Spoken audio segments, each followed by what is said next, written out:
Stress. We have to define stress. This is a cylindrical wire. On its cross-sectional plane, a deforming force F is applied.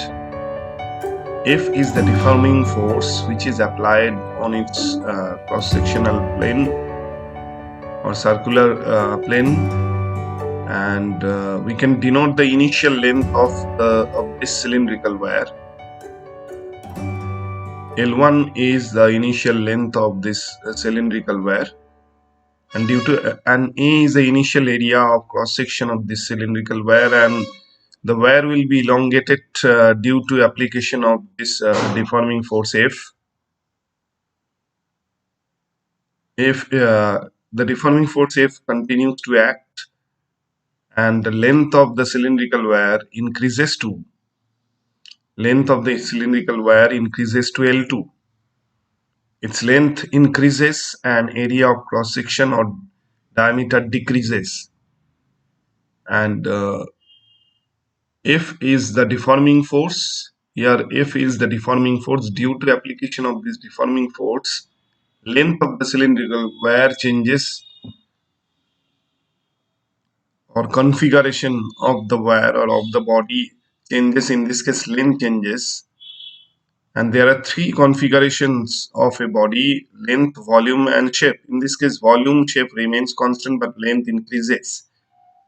In the opposite direction of deforming force Fr means restoring force, internal restoring force acts in the opposite direction. F is the deforming force, and in the opposite direction of this deforming force, restoring force acts, due to the action of restoring force, the elongated wire will regain its initial length. Wire has a tendency to regain its initial length, and we can denote the change in length of the wire.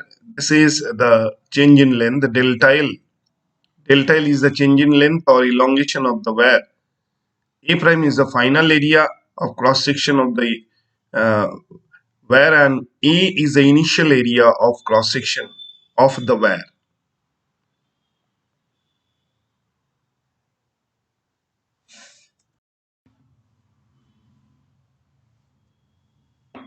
The stress, the stress is defined as the stress is defined as the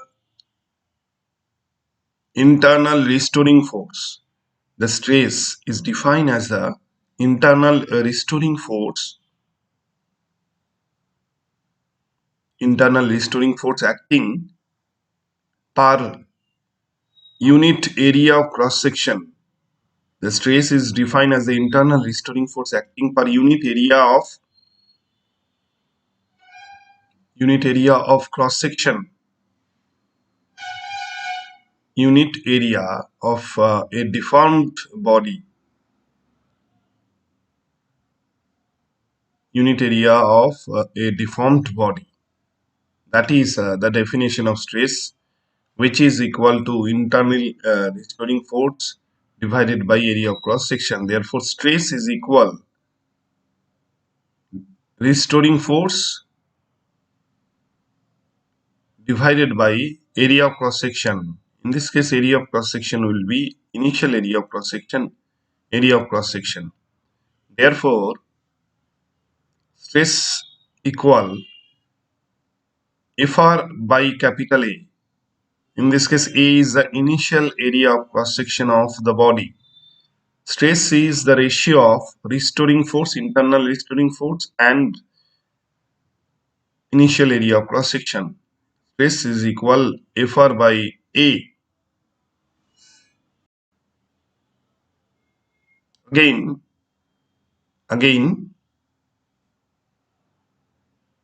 the restoring force Fr, Fr is equal and opposite to the restoring force Fr is equal and opposite to the external deforming force. External deforming force F is equal and opposite to the external deforming force F applied on the body to change its any one of its configuration. And there are three types of configurations: length or volume or shape. And in this diagram, length of the body changes, but volume and shape remains constant. Therefore, vector F are equal minus vector F. Therefore, magnitude vector F are equal magnitude minus vector F.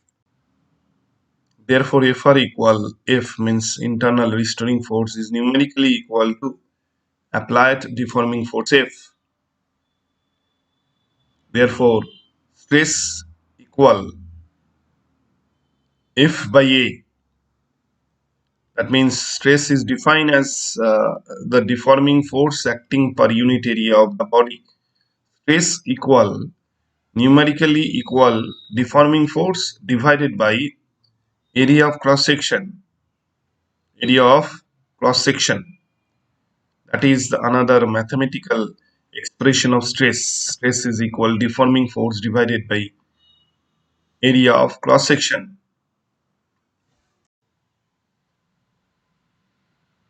Unit of stress is given by number 1 Newton per meter square, number 2 Pascal. Both are the units of stress in SI system. Pascal and dimension of stress and stress under third bracket means dimension of stress is equal m1 l minus 1 t to the power minus 2, which is equal to the dimension of pressure